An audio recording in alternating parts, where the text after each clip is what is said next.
పవన్ కళ్యాణ్ గారు రావడం జరిగింది గిరిజన ప్రాంత గ్రామాలకి, ఏం చెప్తారు దాని గురించి ముందుగా? ముఖ్యంగా చెప్పాలంటే ఈరోజు ఆవిర్భావ సభ అనేది ప్రతి గ్రామంలో ప్రతి పల్లెలో చాలా ఘనంగా చేసుకునేవారు.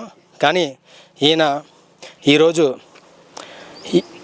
ఈ యొక్క పాడేరు ప్రాంతంలో ఈ ఊరు వచ్చి ఇంత ఘనంగా చేయడం అనేది ఇప్పటి వరకు అయినా ఈ పాడేరు ప్రాంతంలో ఎమ్మెల్యేలు కానీ అలాగే ఒక ముఖ్యమంత్రి కానీ ఏ రోజు కూడా ఉప ముఖ్యమంత్రి కానీ ఎంపీలు కానీ ఎవరు కూడా ఎలాంటి మారుమూల ప్రాంతాలకు వచ్చిందే లేదు.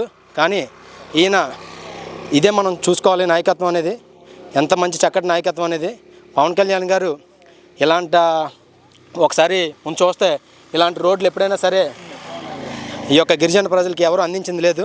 కానీ పవన్ కళ్యాణ్ గారు గిరిజన ప్రజల కోసం ఎంత చేస్తున్నారనేది మనం ముఖ్యంగా ఇదే చూడాలి.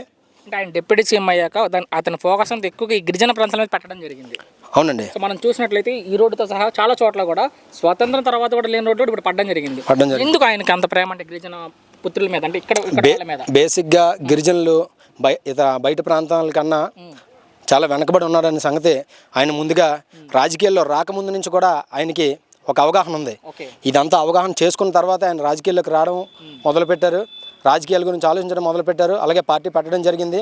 ఈ 13 సంవత్సరాల నుంచి కూడా ఆయనకి చేద్దామనే ఆలోచన ఉన్న, చాలా పట్టుదల ఉన్న ఆయన కొంతమేరకు ఆయన స్వతహాస్తులో చాలా వరకు చేశారు. కానీ ఇప్పుడు ప్రభుత్వం ఆయన డిప్యూటీ సీఎం అయిన తర్వాత ప్రతి ఒక్కటి కూడా ఆయన నెరవేర్చుకుంటూ వస్తున్నాడు. అలాగే ఇదే కాకుండా ఇక్కడున్న గిరిజన ప్రాంతాలన్నిటికీ కూడా ఆయన ఆశాజ్యోతిగా ఖచ్చితంగా మిగులుతారు.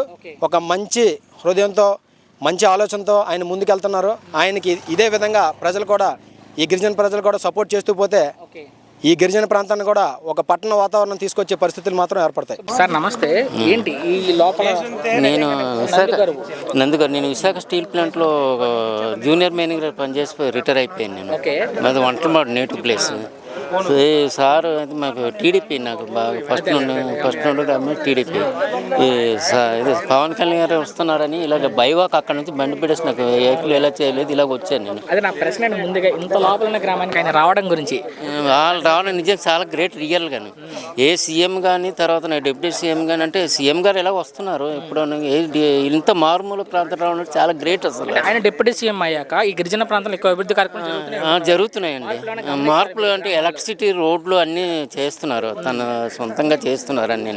అది చాలా గ్రేట్. అది నిజంగా ఏజెన్సీ ఏరియాలో నిజంగా డోలీలు మొత్తం వెళ్ళేది. అలాగే ఈ రోడ్డు బైవాక్ నడడం చాలా కష్టం అసలు. అలాంటిది ఇలా రోడ్లు వేయించి ఇలా మారుమూల ప్రాంతంకి వస్తున్నాయి. అదే ఈ ఏరియా కూడా చాలా నక్సలైట్ ఏరియాలో అలాంటిది అంత ప్రాణాలు తెగించి ఇలా వస్తున్నారంటే చాలా గ్రేట్ నిజంగా. ఆయన డిప్యూటీ సీఎం అవ్వక ముందు అయిన తర్వాత ఎలాంటి మార్పులు గమనించారంటే? అతను అయిన తర్వాత బాగుంది. ఈ గవర్నమెంట్ వచ్చిన తర్వాత అన్ని మార్పులు బాగా జరిగాయి. గిరిపుత్రులు, మేము కూడా గిరిపుత్రులు అందరూ. వీళ్ళకి సంబంధించి అటవీ ప్రాంతంలో అందరూ అటవీ ప్రాంతం ఉంటారు. ఇక్కడ ఉంటారు అన్న. ముఖ్యంగా ఆయన వచ్చాక వెలుగులోకి రావడం జరిగింది. ఇవన్నీ వచ్చాక డెవలప్మెంట్స్ బాగా జరిగాయి. కాఫీ కూడా బాగా బ్రాండింగ్ అవుతుంది. అది ఇంకా విదేశాలు కూడా మామూలు ఇంపోర్ట్ అవుతుంది అసలు అనకూడదు. అరకు కాఫీ అంటే బ్రాండ్ వచ్చింది. గతంలో చాలా సమస్యలు ఉన్నాయి ఏజెన్సీల సమస్యలు ఎక్కువ చర్యలు తీసుకుని భావిస్తున్నాం అసలు. మరి ఆయన దానికి సంబంధించి తిరుగుతూ ఉన్నారు. కాకపోయినా కూడా మంత్రి ఇన్ని చేస్తున్న డిప్యూటీ సీఎం గురించి ఏం చెప్తారు? పవన్ కళ్యాణ్ గురించి? పవన్ కళ్యాణ్ గారు ఎక్సలెంట్, బాగా వర్కర్ అండి. నిజంగా అతనికి డబ్బుతో సంపాదించుకు తినాలనేది ఒక సినీ దాంట్లో యాక్ట్ చేస్తే అతనికి 60-70 కోట్లు వస్తుంది. అది సంపాదించుకొని తినాలని లేదు. తన సొంత డబ్బులే ఖర్చు పెడుతున్నారు ప్రజల గురించి. అది ఒక మాటలో మీ అభిప్రాయం ఏంటంటే పవన్ మీద? పవన్ మీద ఎక్సలెంట్ అండి, ఎక్సలెంట్ డిప్యూటీ సీఎం అండి. అది